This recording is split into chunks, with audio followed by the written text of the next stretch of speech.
হাবিবি কেন তো জান্নাত। আসসালামু আলাইকুম। দেখেন কত দূরে আইছি, এই জায়গায় দেখার জন্য আইছি। দেখেন কতটুকু ভয়ঙ্কর আপনাদেরকে আজকে আমি দেখাবো।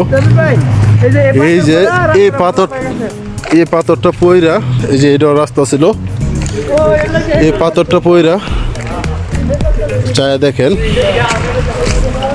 এই রাস্তা ব্লক হয়ে গেছে। দেখেন এটা কিন্তু ঝর্ণার সাইড, এই যে ঝর্ণার পানি হাঁটতেছি।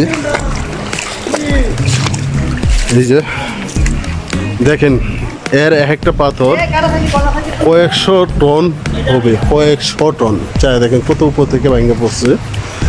এই যে চতুর্দিকে শুধু পাহাড় আর পাহাড়। এন থেকে যদি একটা পরে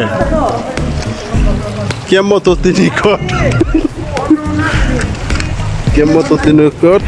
পানি, কেমন ঝর্ণার পানি।